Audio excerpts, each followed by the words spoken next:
그 원인이 무엇일지 혹시 잘못된 생활 습관에서 오는 건 아닐지 박철원 원장님께서 설명 도와주시죠.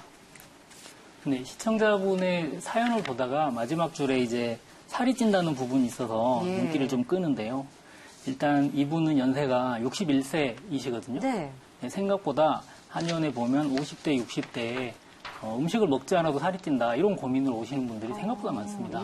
그리고 이런 분들은 어떤 질환으로 찾아오시든 간에 반드시 제가 생활 습관을 체크해 보거든요. 네. 이런 분들은 반드시 스스로 다이어트를 하고 있거나 하고 오시는 분들이 많아요. 근데 그 다이어트 방법이 대부분이 살이 찌기 때문에 식사량을 줄이고 있다. 그리고 독소 배출되고 지방이 잘 배출된다고 해서 물을 2리터 이상씩 마시고 있다. 이런 분들이 생각보다 많습니다. 예. 그런 분들이 오시면 항상 물에 관한 이야기를 여러 번 해드리는데요. 이 사연 주신 시청자분도 만약에 체중이 늘고 있고 식사량이 줄고 있는데도 체중이 늘고 있다는 것 때문에 고민이 있으셔서 물을 마셔야겠다는 생각이 드신다면 이 방송을 보시고 생각을 좀 바꾸셨으면 좋겠다 하는 걸 먼저 말씀을 드리고요. 예. 그 언론이나 요즘에 잘 알려진 이론 중에 물을 하루에 2리터 이상 마셔야 된다. 혹은 8잔 이상 마셔야지 몸이 건강하다.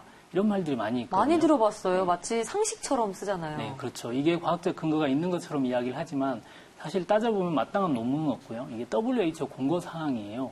그런데 이 공고사항도 잘 들여다보면 물을 2리터씩 마시라는 이야기가 아니고 물이 2리터 이상 공급돼야 된다는 뜻이거든요.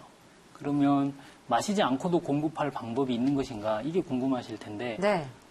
우리가 먹는 음식이든 식물이든 동물이든 모든 동물들은 결국 생명체는 다 물로 이루어져 있거든요. 예. 그래서 우리가 곡식을 먹거나 고기를 먹거나 또 기타 섭취하는 것들, 야채 이런 것들을 먹음으로써 충분히 물이 공급되고 있고요.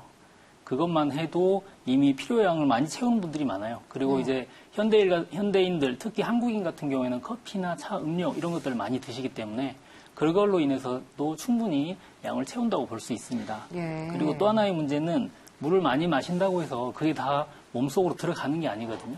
결국 이제 세포가 물을 가지고 있어야 되는데 세포벽이 얼마나 물을 잘 함유할 수 있느냐 이 능력, 그 기본적인 체력과 노화되지 않은 건강한 몸 이런 상태가 훨씬 더 중요한 것입니다. 네. 그렇기 때문에 만약에 그러면 이제 몸에 물이 충분한지 어떻게 알 수 있는가? 물이 부족하면 반드시 갈증이 생기게 돼 있습니다. 네.